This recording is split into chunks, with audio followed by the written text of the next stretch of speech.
It is a pleasure to introduce to you Mr. Vinay Pinto, who is the Executive Director at Wallace Pharmaceuticals. Right, Mr. Pinto finds himself, represented on a number of industry committees. He is the Executive Committee member of IDMA and the Chairman of the Marketing Subcommittee at IDMA. He is also a member of the CII National Committee on Pharmaceuticals. Now, prior to joining Wallace, Mr. Vinay Pinto was a founder director of Theory M, which is a marketing, consulting, and analytics firm, which had clients with the who's who of the Indian industry like Unilever, ACC, and the Taj Group of Hotels, right? And may I add from my side, I think he is the most handsome CEO in the Indian pharma industry. Thank you, Sanjay. Yeah, so welcome, sir, welcome. Thank you. Yeah. Thank you for having me. Next. And also it is a pleasure to introduce my co-partner in NextPlan, Mr. Vinayak Gokhale. Mr. Vinayak Gokhale brings with him 6 years of work ex and all in one company, right? He has been a one company man, right? But the company in 36 years changed profile thrice. From Boots it became Canal, and from Canal it became Abbott. But Vinayak has, stuck to the company, right? And Vinayak is, is the most multifaceted personality that I have come across. Right? He has worked in sales, he has worked in marketing, he has worked in field force engagement initiatives, he has worked in sales force effectiveness, he has worked in L&D, he has even worked in employee health and safety, right? In fact, one of his initiatives, right, which was, safe two-wheeler driving for medical representative, won him a mention in the Guinness Book of World Records. Vinayak is a master's in marketing from NMIM MS Mumbai. He is also, a certified competency grid expert. He's also a transactional analysis expert, and now he's undergoing, training to become a certified coach, right? So, Vinayak, this has taken my breath away. I think over to you, Vinayak. Thank you, Sanjay. You have been very generous in introducing me. Also, thank you, Mr. Pinto, for being with us, and look forward for a very exciting and enriching session for our participants. What I'll do is I'll initially talk about various capability change requirements that would come up in the post-COVID situation at 3 different levels. So let's move on the journey.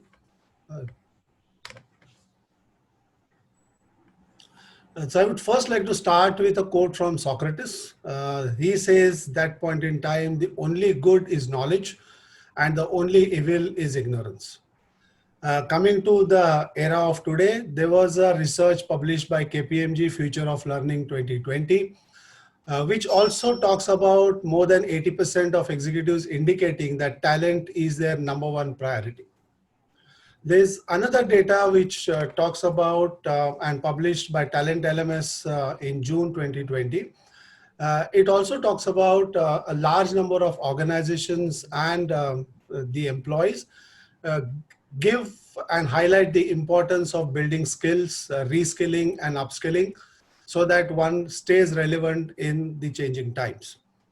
Another very interesting data which highlights the efforts taken by the pharma industry to train their field force, especially the first 2 months of post-COVID situation, which is in April and May. Friends, in these 2 months alone, the industry has provided training to the tune of 1 million man days for their reps and managers, which averages about 30 hours for a representative and 20 hours for a manager. Now, this also brought in an advent of a new way of delivering training. It has broken the age-old equation of pharma training, which was synonymous with pharma training has to be a classroom delivery. But all of this training was delivered through various online platforms. So that is how pharma metamorphosed from a complete classroom to a complete digital training intervention, enabling and equipping their field force. When one talks about the capability building, there are 3 aspects to the whole journey. One is important at the organizational level, what are the changes required, and we have with us Mr. Pinto, who will talk a lot about it. Also, there are capability needs which are going to change for the marketing teams as well as the sales force. And reskilling and upskilling is going to be the new norm, at least for some time to come in future. Let us first see what are the various capability requirements for the marketing teams to start with, and then we will move on to the sales force skilling requirements. One of the fundamental change that is likely to emerge as shown by various data points, our interaction with various key industry leaders and leaders across the L&D domain is the advent of permission marketing. Uh, Pharma industry has been driven by push marketing, where the medical reps carried the message on their brands to the doctor chamber, seek doctor's permission to get into the chamber and promote the products. So that was almost synonymous with push marketing. But times to come, it will now get on to the permission marketing roadmap. Now, what does it mean? Simply is we'll need to seek permission from our customers, because most of the messaging now will happen through various digital platforms, which means we are intruding in the private space of our customers, and therefore seeking their permission would be relevant to share various brand related messages and various other initiatives with our customers. It is as good as we subscribing to various YouTube channels and so on, where we are giving permission for the marketeer to reach out to us with various promo messages.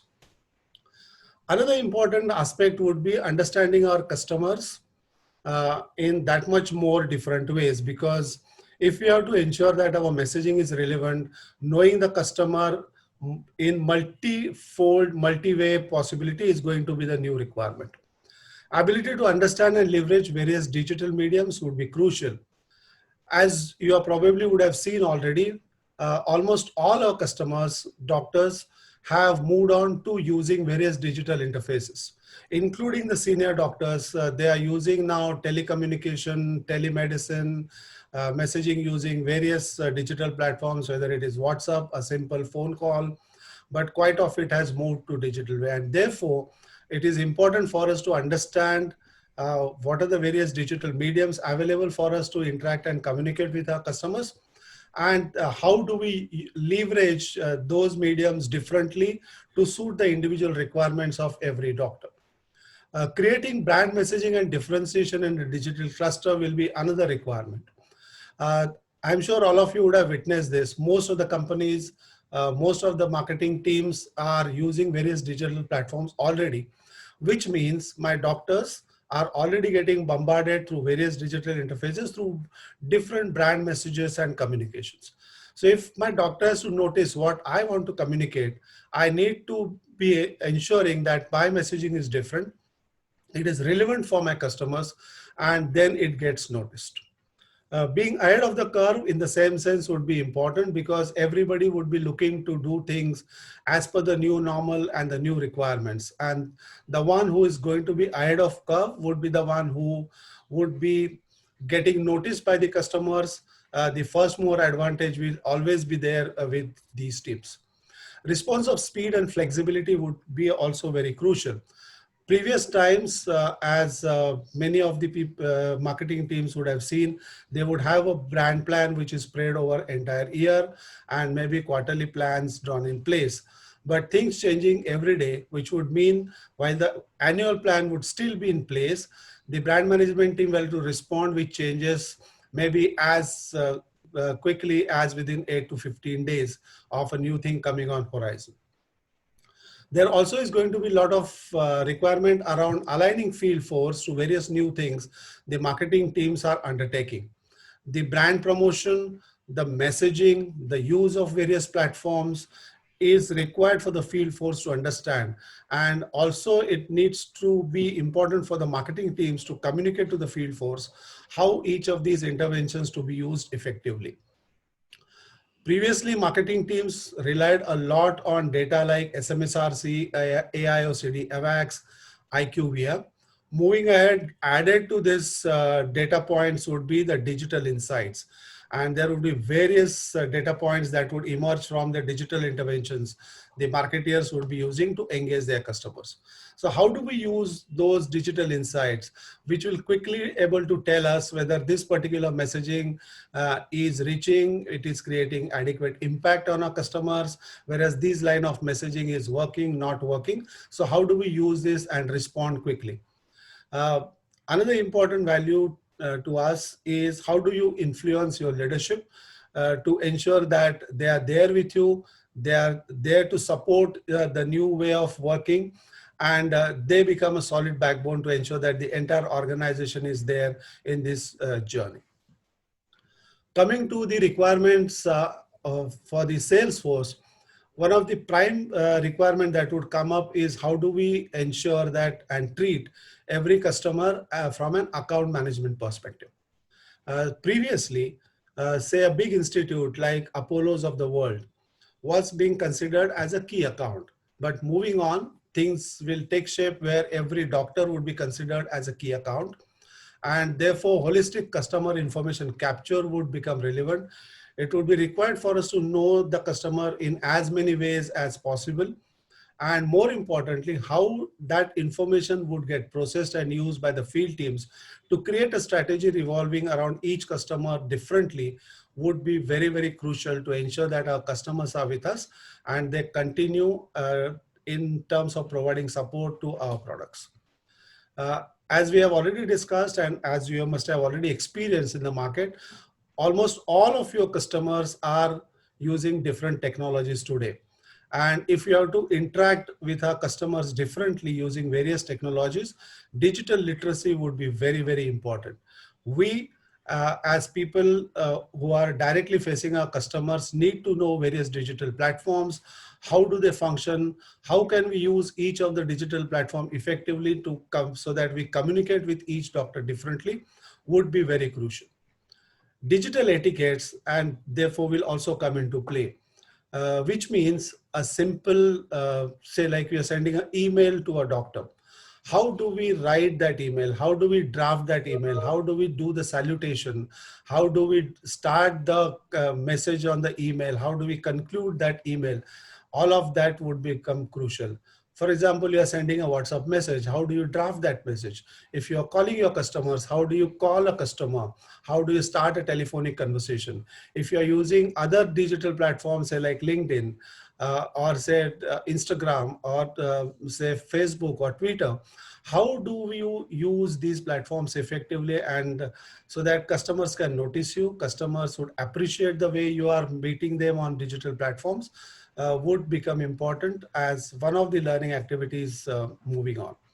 Remote engagement would become very, very important in moving ahead.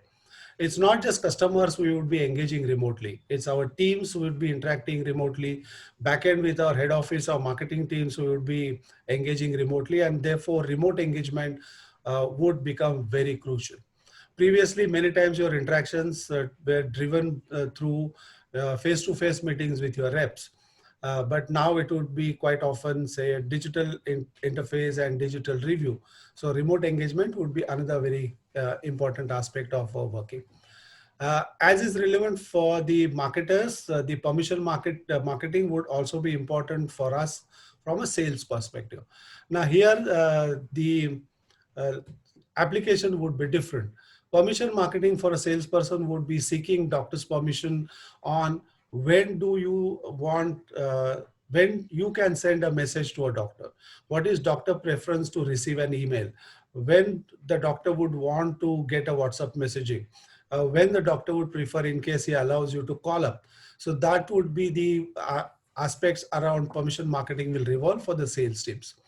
The companies, we believe, and there are a lot of data points show that their reliance on the field teams would be extremely, extremely high in terms of understanding what is happening in their respective territories, in their respective markets. So that insights or intelligence being supplied back to the head office, back to the leadership team would be extremely important for the organization, for the leadership team, and for your marketing teams. Empathy and learning agility would also be important. How fast learners we are We have already seen there's a lot of effort being put in by the organizations to train the field force, but one cannot depend completely on the organizations to receive training. The onus is also on the individual to be trained through self-interventions, through self-initiatives.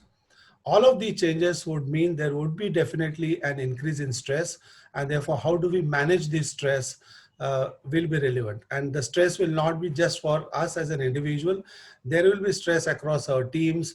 The stress might extend to families. So how do you manage this stress effectively is also going to play a crucial part. All of this is relevant to ensure that we stay relevant in the new normal.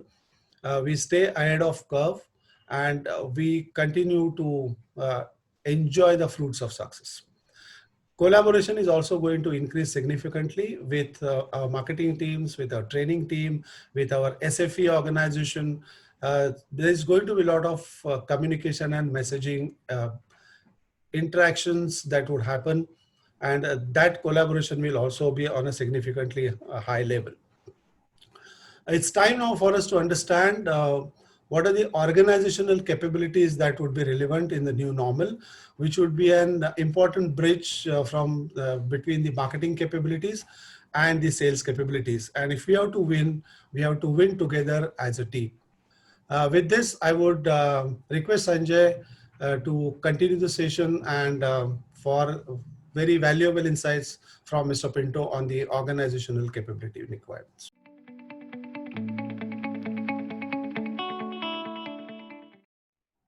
Thank you very much, Vinayak. Excellent, right? Excellent deliberation. So, sir, what do you think, right? What are the capabilities that the organizations need to build, right, in these changing times?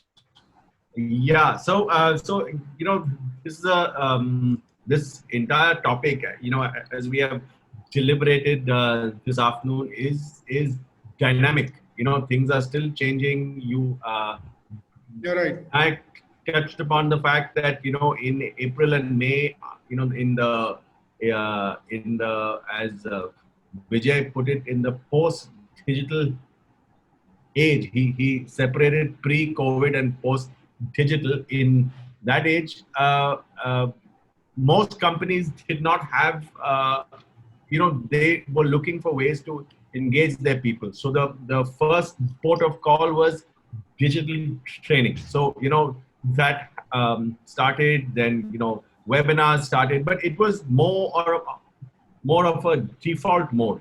But now I think as things are beginning to settle, as as doctors come back to work, as our workplaces are beginning to function again, though the disease is not shows no sign of letting up, but at least normal life is beginning to show some semblance of normalcy. We are now trying to understand what is this new normal, what will actually stay, what will go. What it has definitely taught us is that a lot of things that we thought were not possible, or we were a little reticent to actually do, are now possible. You can train remotely and have fairly good success. You can do a lot of things. You can engage doctors remotely and have a lot of success.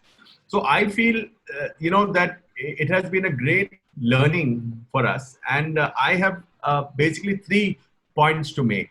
The first is that, while this is a marketing seminar and we are talking about digital marketing, permission marketing, I believe this new normal with digital marketing has to encompass not just the sales and marketing people of our companies.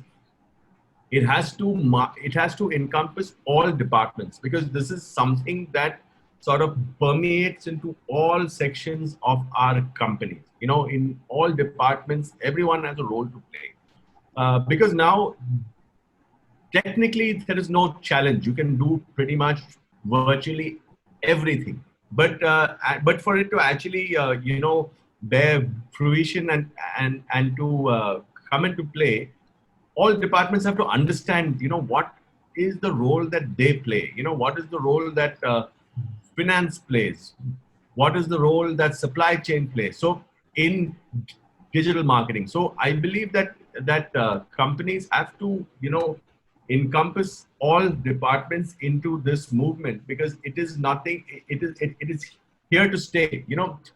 For instance, a CFO has to understand now what are the new performance metrics of, say, a webinar. If he has to approve a marketing budget, or if he has to approve, some kind of expense, he has to get out of the last 30 years of marketing to understand this thing. Right. You know, the supply chain department, which is one more important department here, they manage stockist data. Now, secondary sales is a big data point to understand whether your marketing campaigns are working, whether you're generating demand. Now the repository of secondary sales traditionally at a customer level is with supply chain. So they have to get on board to understand how are they going to help the marketing team, the sales team, get the right metrics out of this. How will they feed? So this movement to digitalization is not only should not just be with the sales and marketing team or with the learning and training team. It has to encompass the entire length and breadth of the company. So that is the first point. Second point, which is lead out of the first point, is we all now have no choice but to get comfortable with data. There's Very true. all sorts of data, and how we use the data is where we are going to get the key differentiator from. Vijay spoke about personalized marketing. Vinayak spoke about permission marketing. All of these are not possible without customer profile data that is institutionalized in a way that is usable.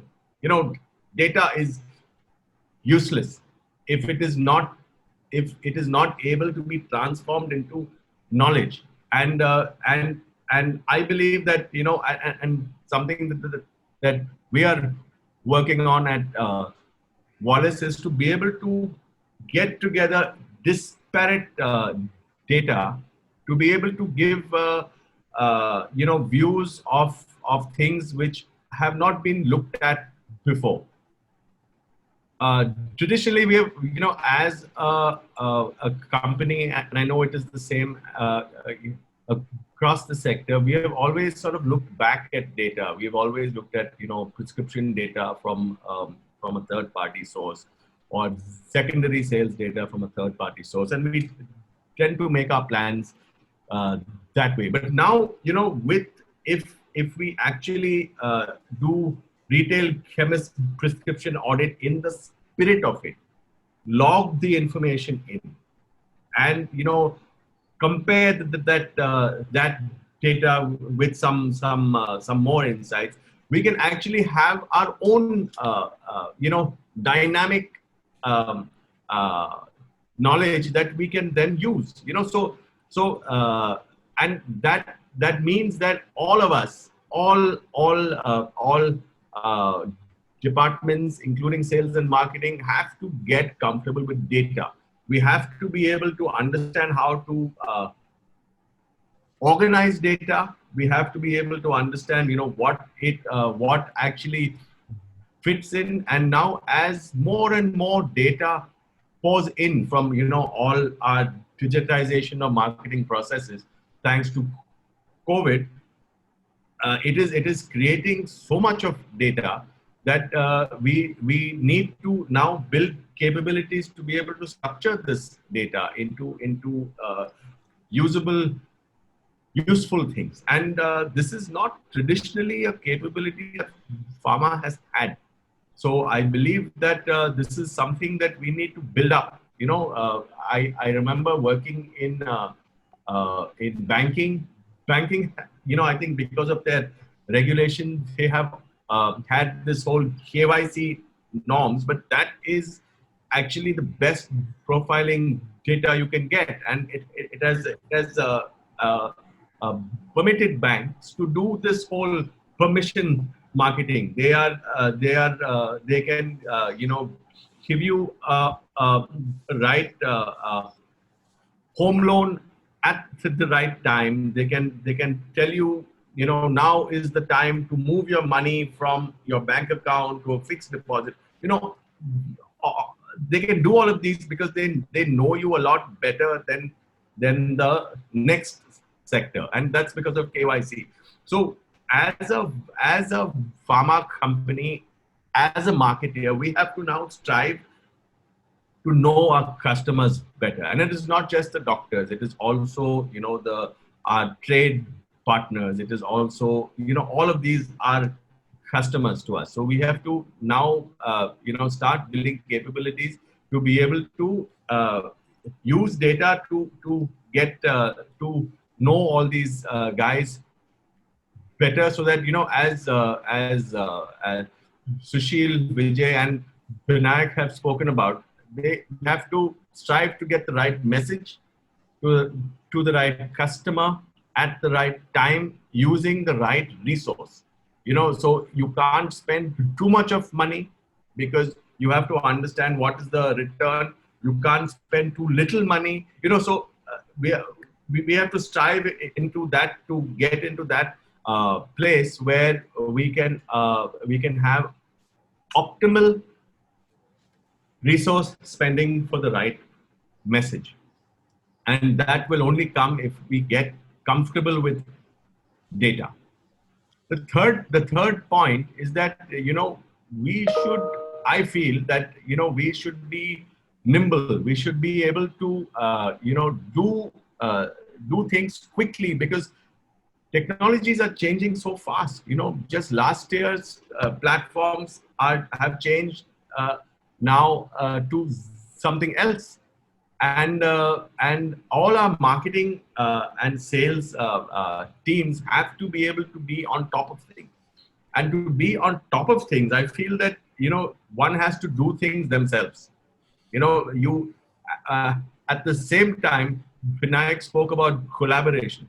Collaboration is key, is critical, because at the end of the day, we are a pharma companies and we want to be in pharma. So we may not be best in class in tech or in database management. So we should have the humility to get best in class resources in, but be hands-on in what we do. I see a lot of companies just want to, and we also tend to fall into that trap. We just do things sometimes because this company is doing it, because our competitor brand is doing it. We don't sort of look at it holistically to understand whether this is what we need, what are our evaluation criteria, what is the feasibility of all of these things. So, the way we actually look at things also has to change a little bit, to understand, how can we be nimble, how can we move fast, at the same time, get best in class learnings and partners and technologies, so that we can achieve the kind of objectives we want. Right, sir. I think so. Very, very well put. Right. That three important things I think, sir, you highlighted. One is that across the organization, across function, we need to change our mindset, and that is changing mindset is the best way to adapt to the new normal. Right. And data will become very, very important in the new normal. So, today data which exists in silos has to be brought together, right, over, let's say, a BI platform, in such a way that it throws up relevant information and makes the organization take decisions much, much faster than we were doing in the past. And your third and most important point, right, we have to be nimble. I think that is the best way to adapt to this change, which is COVID-19. So thank That, you very, very much, sir, for your deliberation, your thank you so much. wisdom, right? It was indeed a pleasure, sir. Thank you. My Thank you so pleasure. much. Thank you, Sanjay. Thank you. Good night. Thank you so Vinayak. much. Thank Yeah, you. thank you, and stay safe and stay healthy, all of you and your families. All the best.